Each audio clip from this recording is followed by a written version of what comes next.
Look right now at the White House. We want to give you this update here. A lot of headlines being made right now as the Pentagon is moving forward on orders from President Donald Trump to build a National Guard quick reaction force in each state for domestic use through two U.S. officials that have confirmed that to Fox News. So we want to continue to break that down. What does that look like, and what will it feel like in so many of the major cities and states? So let's bring in our next guest to help break that all down for us. This is Christopher Neiweem, a military policy analyst. Thanks so much for joining us on Live Now. And yeah, I think first off, a lot of people have the question of, okay, what will this look like? Absolutely, Mike. Well, my time in the Army and the military police corps, a lot of training with the National Guard, the Reserve, and the active component revolves around, in many cases, combat field work, but then there's also garrison, and in this case, civil disturbance, or what we call Civil D, which is essentially preparing for riots, crowds, a variety of scenarios. So a QRF, or a quick reaction force, is really something that many folks that have trained in this area are used to. It's not uncommon for the president to want to make sure they're ready for these capabilities. And one example of many is just in crowds, there tend to be problematic actors, things like snatch and grab techniques where the civil riot police grab someone behind the line, remove problems. It's all just kind of par for the course. And I think it's good that they're showing that they're ready for any situations that may escalate. They want to focus on de-escalation. Yeah, absolutely. And let's talk and go back to 2020. We saw a lot of different protests happening across the country, especially in the summer. Will the response sort of look like that, or will it be even escalated even more? Well, I think a lot of it is preparedness, force, and numbers. I think we've seen in areas, and whether or not to the extent some of these resources extend into places like Chicago, there have been areas like in the past, for example, on the Gold Coast, where folks smashed up stores. I think when you're looking at this presence, it tends to prevent things and keep things a little bit more contained. So in terms of escalation, I think it depends, but you definitely want to be over prepared. It's like that term in golf. You'd rather be, hit the ball too hard and not get in than come up short. You want to make sure you're ready. It's hard to scale up after the fact, and that show of force will ideally reduce some of those tensions, those areas. And it's just training, training, training, preparation, preparation, preparation. Never up, never in, as they say in golf. So we want to make sure we're prepared and have those resources available. And how fast normally could a reaction kind of be mobilized? Say if there was an outburst, a protest in one city. I mean, how fast could they come together and really mobilize to that area? Sure. Well, ideally within 72 hours. Again, it depends on geographic location, pre-preparation and training. Most of all these troops have got their all their general mobilization preparedness. So it's just a matter of the logistics getting them in. And I think that the sooner they can get in those places, and then in terms of avoiding all the political discontent with Democrat, mayors and governors and the president. These are resources, Mike. They're there to help. If they their presence, I think, will be helpful, but their ability to get in there, I think, if they're on the ground, should be within 20 to 45 minutes. But in terms of mobilization to regions, I think 72 hours they should be able to do that.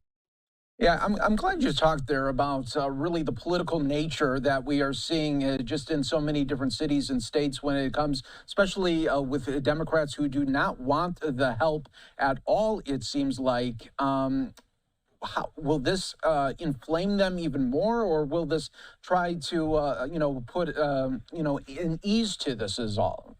I'm not sure why there needs to be an ease, but go ahead I, with it. It's a great question, Mike. I mean, I think it will ease over time. There's just sort of this political optic, and it's this. I think people just want to see their community safe and see, frankly, lawmakers get along with each other. Governors and executives from different parties get along with each other. But I side with the president on this. I mean, we have to take action. There are resources, and you have many Democratic members of Congress that will say, it's just so alarming to see long-barreled rifles and. They walk in the Capitol every day, and there's long-barreled rifles with the Capitol Hill Police. So it's a little phony, I think, a little phony baloney with the Democrats in some respects. But look, they're resources. They're there to help. But it is important that they have that specific QRF training for civil disturbance and to serve that civic function. Should things escalate, we always want to be prepared. Yeah, it's so true, and I think too there comes a notion where you get these political nature where they really try to inflame about what's going on, but what's really not going on as well. Because I mean, when you think about it, at the end of the day, have we been hearing about any military members using their guns when they're not supposed to? It's not happening. So they're trying to keep the peace as much as they can. Absolutely, Mike. You're bringing me back to basic training. They always say to call them weapons and not guns, but obviously it's synonymous. And certainly that I think that there's a certain respect. You know, the U.S. military is ironically one of these institutions that still has higher poll numbers than politicians, higher poll numbers than many different entertainers. I mean, the military, there's still a lot of respect there. So these are citizen soldiers in many cases. So they're also citizens. So this notion of it's like the military. I mean, these are very diverse diverse folks that are well trained. And again, it just comes back to training, training, training. Those long days, 14-hour training days in places like basic training, the reason men and women are put through that, Mike, is in the day that comes where you got to protect somebody. And I think it's good to have those resources there. And if things cool down, they can go back to doing something else. So we'll see what the courts say. But I do. It's preparation, preparation, preparation. I think that's what's important right now. And lastly, we're going to be having some big events coming up here in the next couple of years. Next year already, the 250th anniversary of our country, and then a couple of years after that, we are going to have the Olympics in Los Angeles. Is this gearing up for some of these big events that no doubt are going to be bringing some protesters along the way? Absolutely, Mike. And part of this is actually preserving those protesters' right to protesting and keeping things safe. And every city is different. You look at in the past New York City with bridges and riots. A lot of them are these city planners have to look at what potential situations, gaining intelligence on the ground, a variety of things. But yes, I think that's true. And then looking at the successes, and then if there's issues, we can kind of do after action review. Where did things go wrong? But it's always better to over plan than under plan, and to have those resources in line. I think most people support it. The agitators are going to have the biggest issue with it, and I think that's what we're looking to kind of prevent and get ahead of. Yeah, absolutely. And lastly, just where in all these 50 states, where will they be sort of, stationed where they'll be training, sleeping, and where will that happen in conjunction of, where the big type of cities could have the most action? That's a great question, Mike. I think it will largely depend on which geographic regions have the need. We're allowed to train. We have so many Army bases and training centers. Training and Doctrine Command, TRADOC, governs a lot of the training. But in terms of the logistics, it just depends on the cities where they have the demand and where some of these units are more able to mobilize. There's a lot of really boring, mundane things we have to go through before we deploy: health, medical, legal, getting cleared. So that's a fantastic question. And I've worked on healthcare reform in the past with Pete Hegseth before he was Secretary of War. He doesn't respond to me as quickly these days, Mike, if you can believe it. He's got a lot going on.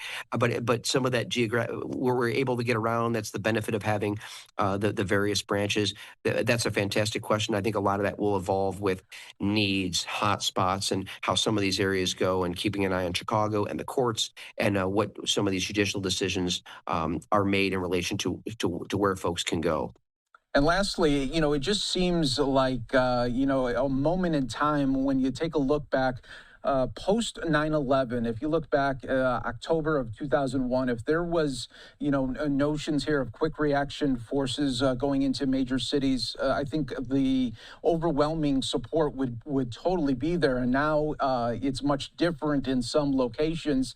When does this sort of pressure on the military sort of ease down a little bit and return to more, heroic times? I think it'll largely depend. I mean, we look at that days of pre 9/11. I don't even know if I can remember where you could actually walk to the gate at an airport. So things have changed in that post Patriot Act era. Again, it's good to have the preparedness, but I think that will just depend in time. As tensions grow on, and I think that ultimately our elected officials should work on easing the tone and staying focused on constituent services. We see these selfie videos all day of politicians going at each other. You very rarely hear about constituent services, and I think Americans are kind of to the point where let's get our government open. You work those things out. Your job's to work those things out. And so, in terms of the military, I think those tensions will ease down when some of our civil systems kind of ease. But I think we're in a good place, and I think it's better to over prepare than under prepare. I think if you're a Democrat governor, you're a Democrat mayor, take the resources, utilize them, tone down the rhetoric, and get to work. No, Christopher, thanks so much for joining us on Live Now from Fox. We really appreciate some of the analysis and insight along the way here on this story that's gaining a lot of traction. We appreciate it. Appreciate you, Mike. Have a great evening. You as well.